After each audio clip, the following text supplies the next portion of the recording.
So some people are creating music, but some people are live in it. Last night in Carnegie Hall, I witnessed something very profound and very rare. That night, one man, one piano, and 2 hours non-stop. The music surrounding us touch our soul and touch our heart. And what really amazed me is a lot of people heard the sound, heard the song, but not many of them has seen the beautiful soul behind of it, who created it. So today, I'm so honored to have Randy in front of all of you, and let's dive deep into his magic story.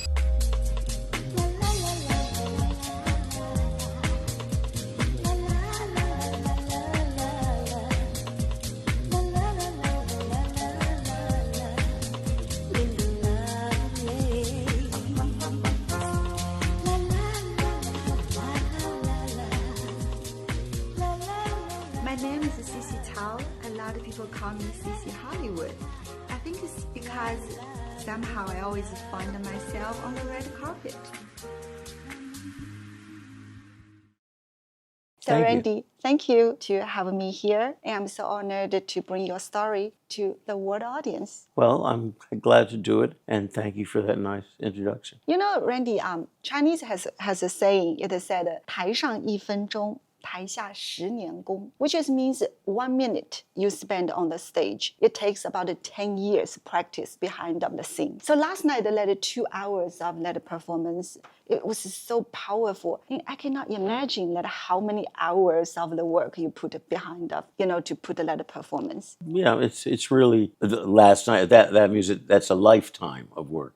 It's not from one part, it's from different parts of my musical life, and even though I just had a piano, it's from different genres and different things that I've done musically, whether it's writing songs or writing film scores or TV themes or conducting orchestras. But it was all, I had to figure out a way to kind of show some of that in that period of time. So that's what it was, but it was written over a long period of time, but not practiced for performing in front of an audience. Right. It was done for whatever I was doing at the time, a film, an album, a record. That's what it was. That was amazing. How your journey started? When did you discover you have this talent? Very, very early, right close to where we're actually here in New York, in of course, the Hudson River in New Jersey. Very early, I was playing the piano when I was a little kid, playing by ear before I started studying. And then I studied serious traditional classical music, and that's what I thought I would do if I went into music. Not anything that really happened to me, but it all happened from that one passion of loving music and being able to create music. That's like a gift. Right? It's a gift. Because I know your parents are not like musicians, right? Not at all. Right. So would they first, when they discover you play piano, were they shocked? Like how my I wouldn't say they were shocked. Mm-hmm. They were supportive, but I didn't come from a family that they never thought I would do that to actually as my work to make a living. It was just something that I liked to do, and. Along with what you said, it's a gift, but just like anything else, lots of people have gifts. Right. You have to have a discipline. Yes, that's what I mean. And without the discipline and a certain kind of personal commitment, then it's not going to happen. And then there's other things go along with it, but that's just as important as somebody who's, oh, you have a talent. Lots of people have talent. Yeah. You have to develop it. How you develop it. Yeah. Right? I mean, there's always different. You may find somebody that fell into something quickly, but that's not my story. My story is, Your story is like a step by step. Yeah. Right? And I understand that you started in Broadway first, right? Well, I played in orchestras because I was a pretty decent piano player. But for a very, very short time. I was very young. I was too young, actually, to have my union card to play, so I had to lie. How old were you that time? 19, maybe, something like that. So you were really young and very excited, yes, especially to be playing. Yeah, and then I was here in this city for a short time, and then I started doing lots of things that led eventually to writing songs, which is a whole other thing than different other kinds of music. So at that time, there were a lot of singer-songwriters. You know what I Right. mean? Yes. And that was a thing then. So I kind of gravitated towards that, even though I never thought about writing a song or lyrics or singing before. It wasn't like, oh, this is what I want to do. No, that's what was going on, so I did it. You know. It's almost like you started a journey, and then whenever the door open, you just walk in, right? Exactly, that's what happened to me. Yes, walked in, and then you have to be able to produce.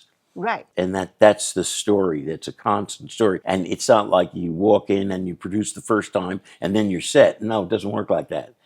These doors have to be opening and closing many, many, many times.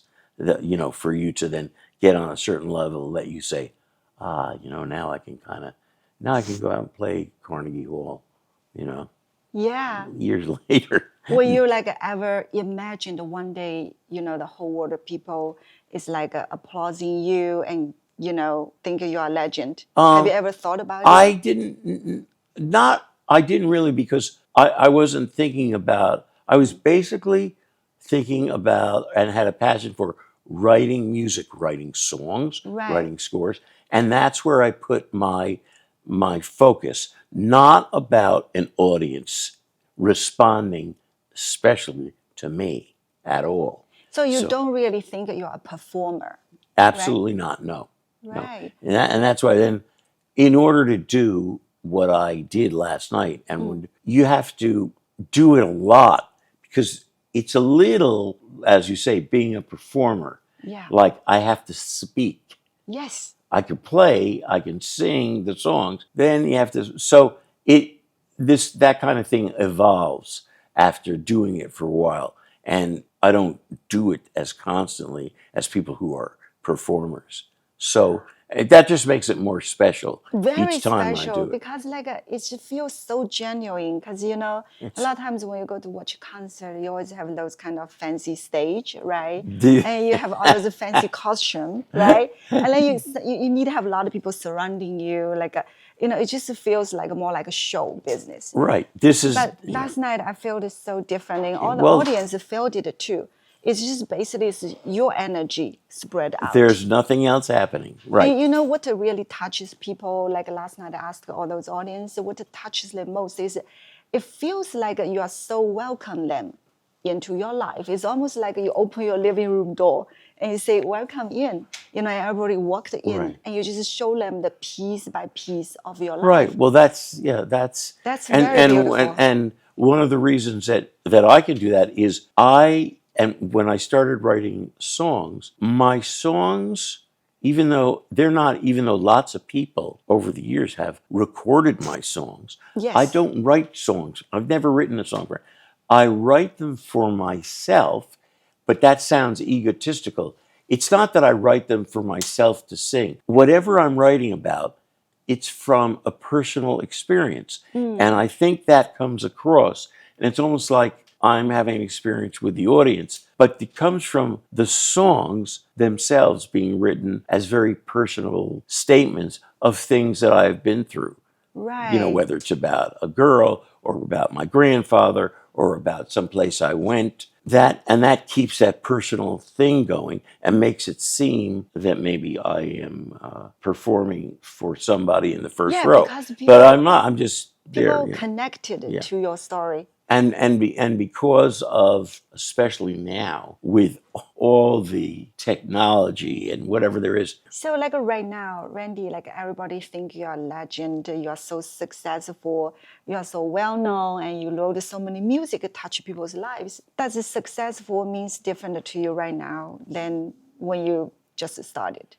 Fortunately, and I say this honestly, no, because that's not what it was ever really about. Everybody would like to, have the certain glamour, right? Oh, sure. Yeah. But it's never about that. My enthusiasm and true excitement is when I write something and I think it's good. If it's a film I'm scoring and I write music for a scene, at the end of the scene, and I'm always by myself, Right. it's a very soloistic existence, and I think it's good, it's almost like I get really enthused. Same thing with a song.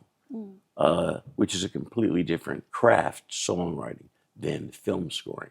Totally different things. But you still get that moment if you've completed something and you think it's good. Only you think it's good. Doesn't mean anybody else is going to think it's good, Right. or that it's going to be successful. I mean, you talk about China. If I mention the film there, they're all over the place. And all the Yes. comedies. Exactly. You know, like I this- mean, they are like, and still, as we're speaking now, right. these films are on in every country Yes. of the planet. Yeah. And that's why this thing of mine, I didn't think about that when I started scoring films. Right. That's Movies. very amazing, right? It's almost like unexpected, right? It's an unexpected thing. You know, Right. this guy, when I did this film called Triple X, Vin Diesel. Who's Right. Vin Diesel, this guy? Well, he's this guy, and he became the Fast and Furious, and he became this big guy. But I did Triple X, you know? Right. Well, Triple X became a big thing. Jim Carrey in The Mask, this really funny guy with a green face and jumping around. Well, these things became like huge films all over the world. Different kinds of things, as well as historical films like Gettysburg or Dragonheart. Right. These very American things. So the musical styles, you couldn't tell last night because I have a piano. Yeah. But the musical styles between Gettysburg Yeah. and Triple X and, My Cousin Vinny, completely sounds like different people wrote the music. Yes. So like in those kind of incredible, difficult situation, what make you think you want to take the job? It's just like it's a challenge? You know what? Yeah. First of all, I was around. I didn't get into this right. till way later. I had many years of all kinds of things, a few films, a few TV things. So first of all, I appreciated it because it's opportunity, impossible yeah. to get into it. Right. But I won't get into that, the whole Hollywood thing. Plus, challenging music. And also, what I've told you is that films, especially now, you don't write music for a film and they give you your 2 cents and then bye-bye and the movie comes out. No, you own that music. Oh. Just like when you write a song, you have a song. Right. I mean, this is better. So you Because it own- ain't a 3-minute song. Right. It's over an hour of music and it's playing all over the world. And there's something called ASCAP and BMI who collect performances. So you own that property. your little baby part it's part of your legacy. It's Right. not just and that is for any composer, for me, that's really a good feeling. You just feel like it's become your legacy, right? It So is your legacy. continue lives on. So when right? you're, not around, as it happens, this stuff it's going to be in the wind. But like I said, it's not just for the business, the challenges, the finance. business, It's and the fact that you're writing music and Right. that's the whole thing. So that's why. You took. Oh them. yeah, and both of those in different ways were great movies. And the other one was Last of the Mohicans, which the studio thought was a disaster. It's 3 hours long. Daniel Day-Lewis, the great actor who was the star, Yeah. and he had won an Oscar for a picture called My Left Foot, but he'd never been in anything that anybody saw that was commercial. Right. So now they're done with the picture. It's over budget.